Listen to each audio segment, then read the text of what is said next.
breaking. Terror attack on subway. Trump was right. Early this morning one man died and another woman was badly injured in an explosion at the Varby Gard subway station in the new Islamic stronghold that is Stockholm, Sweden. An object which is now believed to have been a hand grenade exploded after a 60-year-old man saw it lying on the ground and proceeded to pick it up. The explosion left him fatally injured and a 45-year-old woman has also been taken to hospital with injuries.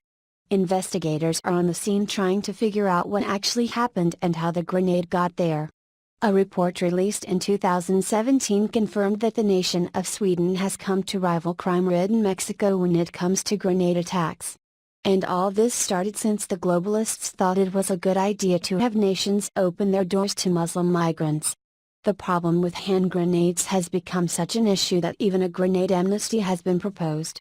Via courts, open borders and vintage Balkan hand grenades are being blamed for a crime wave in Sweden. Sweden's third largest city, Malmö, has built a reputation as the country's Chicago.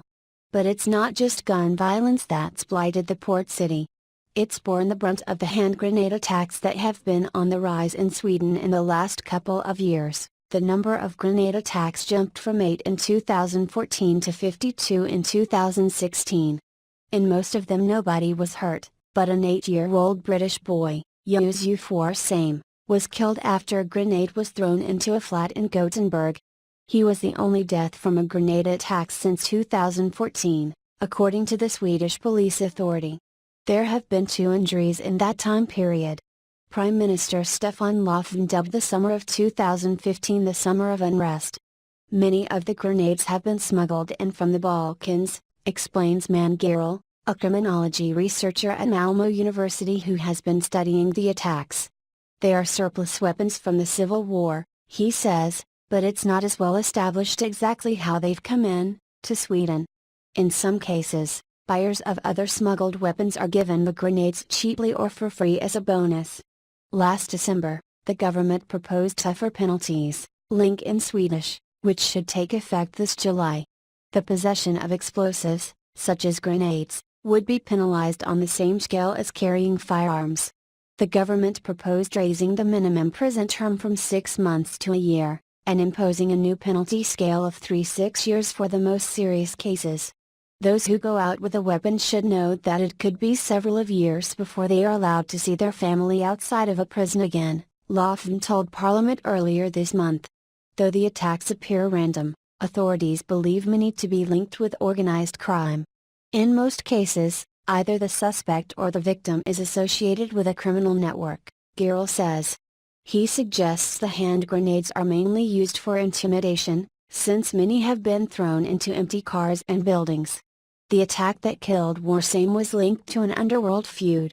These grenade attacks have occurred alongside a record influx of asylum seekers, which the main anti-immigrant party, Sweden Democrats, have been quick to capitalize on. It's always people from other countries that do these things, Jörgen Grubb, the party's chairman in Malmö told Reuters. What Malmö needs is to put up the red stop sign.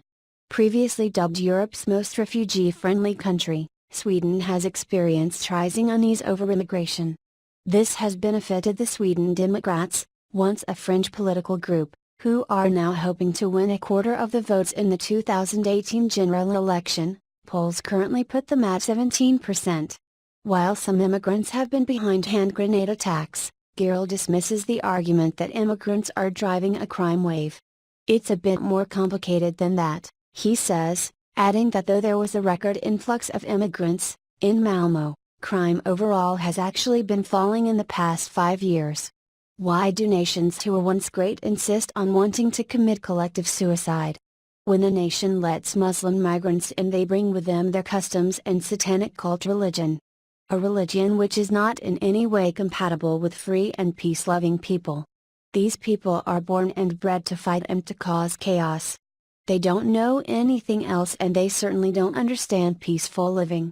And no matter how much the globalists try to tell us they can be converted into civilized people, it will never happen, at least not for many generations to come. Luckily, with the election of President Donald Trump, us in the US don't need to worry about this issue for the moment. But I cringe of that it would have been like to have a president like crooked Hillary Clinton, who is in the back pockets of every radical Muslim nation this world has to offer. Please share if you agree Sweden needs to send these peaceful Islamists back to the cesspool they crawled out from. Let it go.